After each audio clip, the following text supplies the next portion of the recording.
Ladies and gentlemen, this is not an investment portfolio. This is created by a lazy Negro.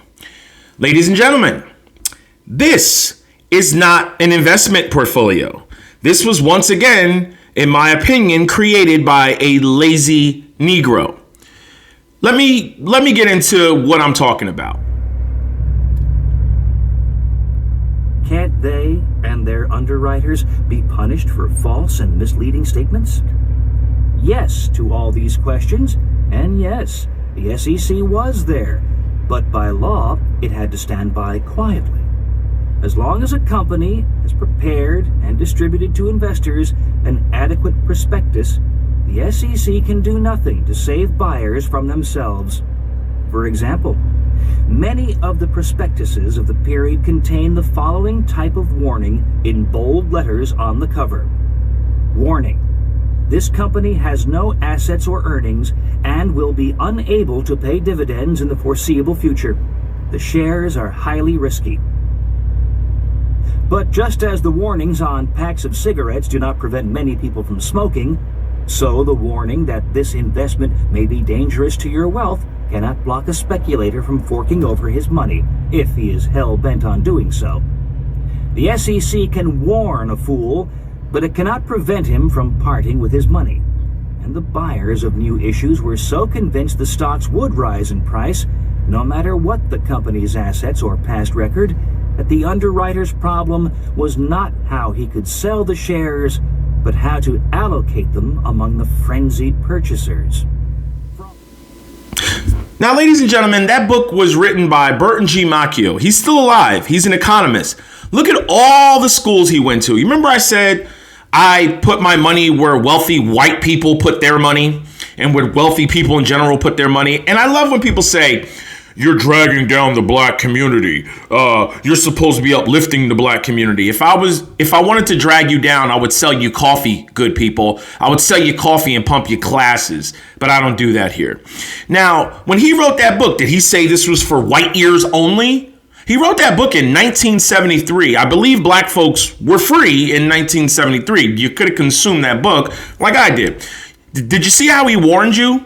How a lot of these companies are scammy, and as long as they put out a prospectus and warn you, the prospectus literally can say, we are a pizza kit company, we don't have any money, we're selling you doo-doo and trash, but they know people won't read it. And honestly, I remember DWAC. Who remembers DWAC, that Donald Trump trashy company? It literally said, we don't have any profits. I remember reading about that company. It said, we do not have any profits. Now I believe they're DJT. That's the dog. She's playing with her toys. And I remember reading that company, and they're not even profitable. They're still not profitable. Just because a stock goes up, that does not mean it's profitable.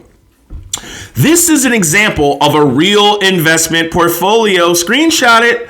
Yeah, I have Fidelity too. I have Schwab, John Hancock. These are where my index funds are. Do you see the watermark up there, Fidelity? They never show you a real watermark because, like I said, they can go to jail. There's a reason why investment portfolios and brokerage institutions, they put their watermarks on their banking statements, okay? Now, this banking statement gets sent every month. They got to send you a bank statement every month of your portfolio, and every year they send you a 1099 to file your taxes. Let's zoom in on this. Do you see how I put in $80,000 cost basis, and it's up over $109,000 just from growth? Some people may remember this portfolio. I showed this like 2 years ago. This was on its way to about $300,000, but I pulled money out of this and we purchased the property in Aruba. Because the only time you're supposed to pull money out of an investment account, remember, hold till you old. It's a retirement account. The only time you're supposed to do that is a medical emergency, you're buying a piece of property, or you're putting one of your children through school. Let's also show this. Do you see this right here? This shows what my money is allocated to. I'm in emerging markets, I'm in international markets, and I'm in the U.S. markets. Do you know when you buy companies like Alibaba and all these tech companies that are in China and Singapore, you pay something called it's an ADR. You actually pay more taxes when you buy international companies. Yeah. That's why I buy them through an index. You don't pay that when you buy an international or an emerging market index. Now, ladies and gentlemen, I've been trying my best. There's Jax the dog. She's over here. She wants to come through and say hello. She wants to say, Daddy, you've been trying to warn people. You've been trying to wake people up. You've been trying to tell people all you got to do is just put your money in index funds. And if you want to build a dividend portfolio for income later on after you do that, hey, the world is your oyster. But she wants to go for her walk. What's up, mama? What's up? What's up? Roof. Say hi. Say hi. Say hi. Come here. Well, what? Yeah. She wants to go for her walk. This is what it's about, ladies. This is what it's... All right, mama. Yeah. This is what it's about. Enjoying life, enjoying things like that won't be around forever, okay? I'm about to take her for a walk. No regrets. Hope you liked the video. I'll put the link to the dividend portfolio if you want to join in the pin top comment. No regrets. Get it.